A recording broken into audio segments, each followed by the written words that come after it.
1971 সালের আজকের রাতে পাক হানাদার বাহিনী নিরপরাধ নিরস্ত্র ঘুমন্ত বাঙালির উপর নির্মমভাবে গুলি চালিয়ে হাজারো মানুষকে হত্যা করেছিল।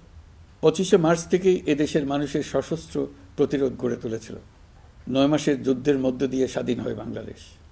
মহান স্বাধীনতা দিবসের প্রাক্কালে আমি গভীর শ্রদ্ধার সঙ্গে স্মরণ করছি মহান মুক্তিযুদ্ধের বীর শহীদদের, যাদের প্রাণের বিনিময়ে আমরা স্বাধীন সার্বভৌম বাংলাদেশ পেয়েছি। 9 মাসের রক্তক্ষয়ী যুদ্ধে লক্ষ লক্ষ শহীদ ও 2 লাখ নির্যাতিত নারীর আত্মত্যাগ পৃথিবীর মানচিত্রে বাংলাদেশ নামে একটি স্বাধীন ভূখণ্ডের জন্ম দিয়েছিল। মুক্তিযুদ্ধের এই বীরদের প্রতি আমার সালাম। সেই সঙ্গে 24শে জুলাই অভ্যুত্থানে নিহত হাজারো শহীদ ও আহত, যারা বৈষম্য, শোষণ, নির্যাতন এবং নিপীড়নের বিরুদ্ধে বুক চিতিয়ে দাঁড়িয়েছিল, তাদের প্রতি সমগ্র জাতির পক্ষ থেকে আমি সশ্রদ্ধ সালাম জানাচ্ছি।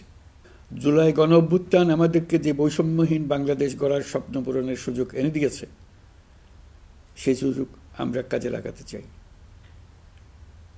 প্রিয় দেশবাসী, পবিত্র মাহে রমজানের সিয়াম সাধনা উপলক্ষে আপনাদের সকলকে আমার আন্তরিক মোবারকবাদ জানাচ্ছি। সেই সঙ্গে সকলকে জানাই পবিত্র ঈদ উল ফিতরের অগ্রিম শুভেচ্ছা।